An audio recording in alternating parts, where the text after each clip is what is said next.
नमस्कार दोस्तों, मैं रोहित डीजे और मैं इस जंगल में हूँ क्योंकि यह जंगल एक संसार की जंगल है।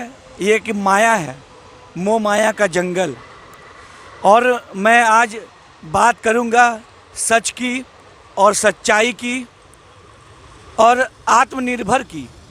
आत्मनिर्भर क्या होता है और इंसानियत क्या होती है। इंसान तो सब दिखते हैं लेकिन किसी में इंसानियत नहीं दिखती है।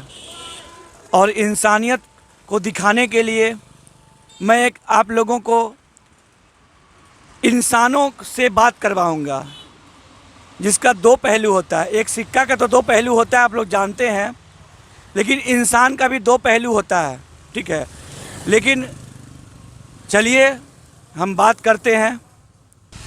तो दोस्तों, मैं कहना चाहता हूं कि जिस इंसान से मैं आपको भेंट करवाने जा रहा था तो वह मात्र एक इंसान था, ठीक है, और उनके अंदर इंसानियत नहीं थी। इसीलिए शायद मैं उनको वीडियो तक नहीं ला पाया। लेकिन मैं कहना चाहता हूं कि सत्य सत्य होता है और असत असत होता है। तो मैं बात कर रहा था भगवान की। भगवान कौन है? भगवान को किसने देखा है? मैं उसे ढूंढ रहा हूँ। कुछ टीवी पे प्रसारित वीडियो, फिल्म या किसी प्रकार से भगवान को हमें दिखाया गया था, तो हमें वो सब बहरूपिया लगा। बहरूपिया इसी लगा क्योंकि भगवान का शब्द तो था लेकिन शरीर नहीं था। हर कोई ना कोई एक इंसान था जो कैरेक्टर के रूप में किसी न किसी का पोस्ट धारण किया, यानी अपने वस्त्रों को बदला।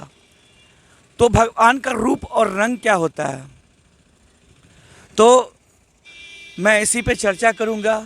और भगवान क्या होती है। मैंने तो आज तक अपने माता पिता को ही भगवान माना है, उससे बड़ा भगवान तो धरती पे कोई भी नहीं है।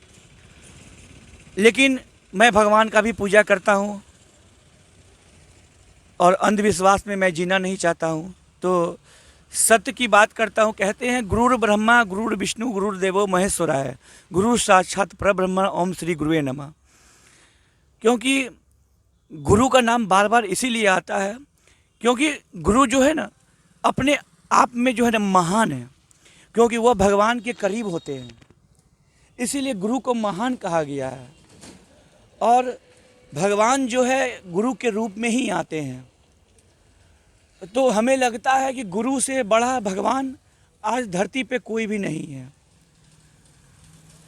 तो क्या है सत्य, क्या है असत्य, इसका चर्चा मैं आगे का वीडियो में करूंगा। लेकिन मैं ढूंढ रहा हूं क्योंकि मुझे भगवान को देखना है।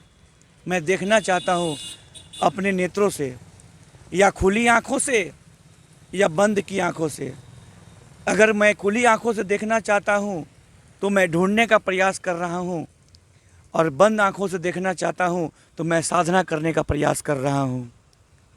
और मैं देखूँगा ही। मेरी अंतिम इच्छा है कि मैं देखूँ भगवान को। रुपया पैसा धन दौलत तो सब कमा लेते हैं, और एक मानव के लिए तो रोटी कपड़ा मकान जरूरी है ही, वो तो मैं अपने कर्मों से कमा ही रहा हूँ। लेकिन मुझे भगवान को देखना है और मैं भगवान को देखना चाहता हूँ। क्या मैं देख पाऊँगा, क्या मैं नहीं देख पाऊँगा, ये हमारे अंदर प्रश्न है। और जहाँ प्रश्न की बात होती है वहाँ अगर एक इंसान हो तो वहाँ साइलेंट हो जाता है। लेकिन जब अगर उनके अंदर इंसानियत वाली बात आती हो तो वो एक कर्मयोगी हो जाता है, यानी उसके लिए कर्म से बड़ा कुछ भी नहीं होता है। और आज मैं अपने आप को बड़ा नहीं मानता हूँ। मैं तो तुच्छ मानव हूँ। मेरी क्या औकात है कि मैं ऐसा कह सकता हूँ, मैं बोल सकता हूँ। ये जो मैं कह रहा हूँ मेरे अंदर में आत्मा कह रही है, बोल रही है, न मेरी क्या औकात है कि मैं कह सकता हूँ। कहे कि एक इंसान को वही चला सकता है जो उसके अंदर में आत्मा विराजमान हो। और नहीं तो असंभव है कि एक इंसान बोल सकता है, सुन सकता है, कह सकता है, देख सकता है। तो मैं अपने आत्मा को सैल्यूट करता हूँ, प्रणाम करता हूँ और कहता हूँ वंदे मातरम, भारत माता की जय, जय श्री राम, जय जय श्री राम। क्योंकि मेरा राम मेरे आत्मा में विराजमान है और मैं उन्हें जागृत करने का दुस्साहस किया हूँ। मैं उसे जगा रहा हूँ और आगे भी जगाऊँगा।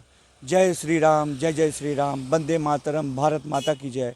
आज मैं उसी का गुणगान कर रहा हूँ कि सबसे बड़ा मेरा भगवान वही है जो मेरे अंदर में, मेरे निज में विराजमान है। जय श्री राम, जय जय श्री राम।